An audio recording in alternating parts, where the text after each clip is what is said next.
अस्सलामु अलैकुम। मरी में बहुत बड़ा इंसानी अलमिया रोनुमा हो गया है। इस वक्त जब मैं आपकी खिदमत में हाज़िर हूँ, अभी तक की जो ख़बरें मौसूल हुई हैं, जिन ज़राए से हमें मालूम हुआ है, उन ज़राए के बकौल अमवात जो है वो हुकूमती ऐलान के मुताबिक 19-20 तक महदूद नहीं हैं, बल्कि बताया जा रहा है कि दर्जनों अमवात हो चुकी हैं। हमारे सीनियर तजिया निगार ज़फ़र नक़वी साहब के बकौल तकरीबन बता रहे हैं कि दर्जनों अफराद ज़िंदगी की बाजी हार गए हैं और दुनिया से रुखसत हो गए हैं। और ये जिन्होंने अपनी ज़िंदगी की बाजी हारे हैं उनमें ख़वातीन और बच्चे भी शामिल हैं। मासूम छोटे छोटे मासूम बच्चे भी इस आफ़त का शिकार हुए हैं। हुकूमती ज़बान में आफ़त ज़दा करार दिया जा चुका है, लेकिन अफसोसनाक बात है, बड़ा खूबसूरत नुक्ता इस्तेमाल किया ज़फ़र नक़वी साहब ने कि कुल्डना से लेके आखिर तक, मरी के आखिर तक, हालांकि आने जाने का डबल टूल टैक्स हुकूमत की तरफ से वसूल किया जाता है, उसके बावजूद किसी भी जगह पे एक ट्रैफिक वार्डन तक इन्होंने वहाँ पे मुतय्यन नहीं किया, तैनात नहीं किया, ताकि कम अज़ कम आवाम को जब ये मामलात हो रहे थे, जब ये ट्रैफिक के हादसात हो रहे थे, और साथ में बहुत जो बुरी ख़बरें हैं उनमें यह है कि ट्रैफिक में जो रास्ते ब्लॉक हो गए हैं, बर्फ़बारी की वजह से गाड़ियां रुक गई, उसके अलावा जो गाड़ियां रुकी हुई हैं उनके ऊपर दरख्तों के जो गिरने के बहुत सारे वाक़यात दरमियान में हुए हैं, जिसकी वजह से जो दरख्त गिरे हैं वो आके उन गाड़ियों के ऊपर जो है वो गिरी हैं, जिसकी वजह से भी हादसात रोनुमा हुए हैं। और उसमें बहुत सारे हमारे वतन के बहुत सारे अज़ीज़ जो है वो दुनिया से रुखसत हो गए हैं। अब इस सारे जो है मामले के दौरान अगर हुकूमती अहलकार वहाँ पर मौजूद होते, हुकूमती नुमाइंदे वहाँ पर वो मौजूद होते, कम अज़ कम ट्रैफिक वार्डन वहाँ पर मौजूद होते, तो वो पीछे से मज़ीद जाने वाली गाड़ियों का रास्ता रोक सकते थे, उन्हें इत्तला दे सकते थे, उन्हें बताया जा सकता था कि भाई आगे रास्ता ख़राब है। क्योंकि जितने भी अफराद इस मौसम में मरी का रुख करते हैं, जितने भी लोग मरी की तरफ जा रहे होते हैं, उनमें से अक्सर लोग चूँकि स्कूल्स के अंदर बच्चों के जो स्कूलों में छुट्टियां हैं, तो लिहाजा लोग चाहते हैं अपने बच्चों को थोड़ा तफरीह के इन्वान से ले जाया जाए। अब किसी को शायद नहीं पता, खुदा उनके दर्जात बुलंद फरमाए जो दुनिया से रुखसत हुए हैं। इसी तरीके से जिनके घरों के चिराग गुल हो गए हैं उन्हें सब्र अता फरमाए। किसी को नहीं पता था उनकी यह तफरीह उनकी ज़िंदगी का आखिरी सफ़र साबित हो रहा है, वगरना वो लोग अपने इस सफ़र को मुअत्तल करते और उस सफ़र को जो है वो मुलतवी करके वापस आ जाते। तो लिहाजा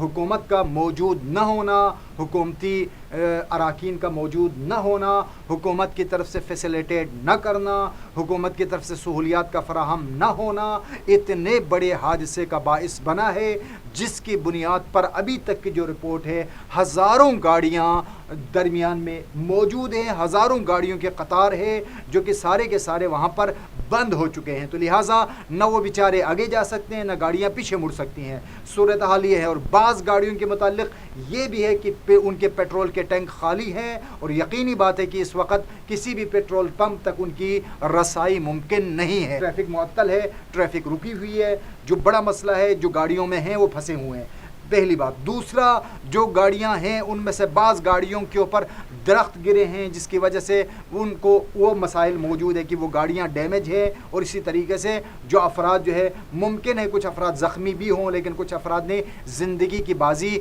जो कुछ अफराद हार चुके हैं। और तीसरी बात ये भी साथ में है कि उस इलाके का जो बिजली का सिस्टम है, मुकम्मल तौर पे बिजली का राब्ता मुनक़ती है। उसके साथ ही एक और अफसोसनाक, वहाँ पे ज़िला मरी के एक साबिक़ कौंसलर हैं नासिर साहब, उनसे बराह रास्त हमारी बात हुई थी। बकौल उनके वहाँ पर कुछ हादसात और कुछ अमवात जो है वो गैस के लोड शेडिंग की वजह से हुई है। लोग हीटर लगा के आराम कर रहे थे, दरमियान में गैस की लोड शेडिंग हो गई, और जब गैस दोबारा आई तो उन लोगों को नहीं पता चला, और इस तरीके से कुछ अमवातें इस तरह हुई। परवरदिगार उनके भी दर्जात बुलंद फरमाए और उनके लवाहिकीन को भी सब्र अता फरमाए। हुकूमती ज़बान में आफत ज़दा करार दिया जा चुका है। इसमें जो पूरी सूरत हाल के अंदर जो तकलीफ़ दे अमर है, जो अफसोसनाक अमर है, वो ये है कि वज़ीर दाखिला साहब फरमा रहे हैं کہ ویسے تو وہاں پہ راستہ بند ہے مری کے لیے،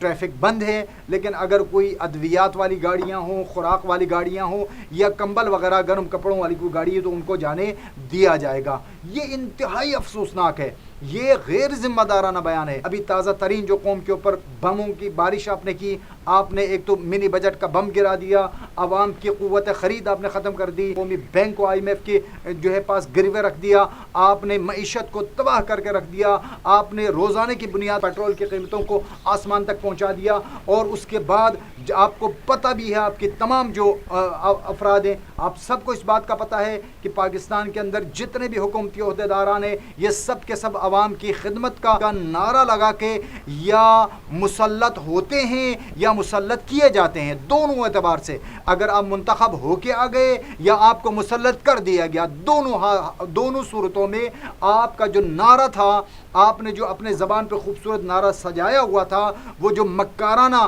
نعرہ آپ کا تھا وہ عوام کی خدمت کا تھا۔ اس وقت بجائے اس کی ان لوگوں کو فیسیلیٹیٹ کریں، انہیں سہولیات مہیا کریں، ان تک کھانا پہنچائیں، ان تک ادویات پہنچائیں، ان تک خوراک پہنچائیں اور ان تک کپڑے پہنچائیں، ان تک جو گرم کپڑے اور بستر وغیرہ انہیں ضرورت ہے وہ تمام چیزیں پہنچانے کے بجائے تمام کام عوام نے کرنے ہیں۔ تو عوام کے ٹیکسوں پہ آپ کس لیے پل رہے ہیں؟ کیوں عوام کے ٹیکسوں پہ اب عوام کے اوپر مسلط ہے؟ تو لہٰذا جب آپ کو پتہ ہے کہ آپ کی تنخواہیں، آپ کی مراعات، آپ کی سہولیات، جو کچھ آپ کے پاس ہے، آپ میں سے بہت سارے افراد ایسے تھے جو کچھ بھی نہیں تھے، آج وہ اربوں کے خربوں کی ملکیت ہے ان کے پاس، کہاں سے آئے ہیں؟ عوام کا خون نچوڑ کے، عوام کا حق کھا کے آپ نے اپنے آپ کو اس سطح تک پہنچایا۔ اور جب عوام کی خدمت کا موقع ہے، آپ یہ چاہتے ہیں کہ عوام اپنی مدد آپ کے تحت اپنے معاملات کو سلجھائیں، تو آپ کس لیے مسلط تھے؟ اٹھیں، اپنے استعفیٰ دے دیں، اپنے گھروں کو چلے جائیں۔ نااہلی کی انتہا ہے۔ بڑا خوبصورت ویسے ظفر نقوی صاحب نے کہا ہے کہ 1% کا آپ لوگوں نے کام نہیں کیا ہے۔ سابقہ حکومتوں نے جو روڈ بنائے ہوئے تھے، جو سلسلے چل رہے تھے، وہی سلسلہ ابھی تک موجود ہے۔ اس کے بعد آپ نے ابھی تک 1% کا ان علاقوں میں کام نہیں کیا۔ یہ اتنا بڑا المیہ جو رونما ہوا، اس میں بھی آپ کی نااہلی ہے، آپ کے حکومتی ورکر کا وہاں پہ نہ ہونا آپ کی ذمہ داری بنتی ہے۔ آپ کس لیے آپ حکومتی منصب کے ساتھ چپکے ہوئے ہیں؟ بھئی آپ کی ذمہ داری، اگر یہ اپنی ذمہ داری نہیں نبھا سکتے تو آپ کو اپنے گھروں میں جانا چاہیے۔ بڑا خوبصورت جو ہے وہ شہباز شریف صاحب کا، اگرچہ ہو سکتا ہے ان کا بھی اپنی زبانی کلامی بات ہو، لیکن وہ اپنے آپ کو خادم اعلیٰ کہلاتے تھے، اگرچہ زبانی صحیح لیکن خوبصورت بات تھی۔ حقیقت میں یہ ہے کہ آپ کو عوام کی خدمت کے لیے چنا جاتا ہے، منتخب کیا جاتا ہے، اپنی چودراہٹ کے لیے آپ کو نہیں انتخاب کیا جاتا کہ آپ جا کے چودھری بن جائیں۔ اس پورے جو آج کی جو ویڈیو ہے، اس میں جو آخری اور مہم ترین نقطہ جس مقصد کے تحت یہ ویڈیو میں بنا رہا ہوں، اس میں ایک مقصد یہ ہے کہ خدا کے لیے جن افراد کا ارادہ ہے تفریح کے طور پہ مری جانے کا، فی الوقت وہ اپنا ارادہ ملتوی کریں۔ ہزاروں گاڑیوں کے قطار کے اندر کہاں پہ کیا پریشانی ہے ہمیں نہیں پتہ۔ خدا سے دعا کریں کہ جو پریشان ہیں، جو پھنسے ہوئے ہیں، خدا ان کی مشکلات کو حل فرمائے، اور ساتھ میں یہ بھی دعا کریں ان نااہل حکمرانوں کو جو ہمارے ٹیکسوں پہ پل رہے ہیں، ان کو بھی اپنا کسی حد تک جو ہے وہ اپنا حق ادا کرنے کی توفیق عطا فرمائے۔ لیکن اس مقام پر تمام حکومتی اداروں کو، پوری حکومتی مشینری کو جو ہے وہ اپنی ان کے لیے کھڑے ہونا چاہیے۔ لیکن سب سے زیادہ جو حق ہے وہ مری کے مقامی حکمرانوں کا ہے، جو وہاں کی مقامی انتظامیہ ہے، جنہوں نے وہاں کے مقامی لوگوں سے وعدے وعید کر کے جو مسلط ہوئے ہیں، ان کا کام بنتا ہے کہ اپنے تمام آرام سکون کو چھوڑ کر ایک پاؤں پہ کھڑے ہو جائیں اور اپنی پوری حکومتی مشینری کو وہاں پر استعمال کریں اور ان کی مشکلات کے حل کے لیے میدان میں نکلیں۔ پاکستان زندہ باد۔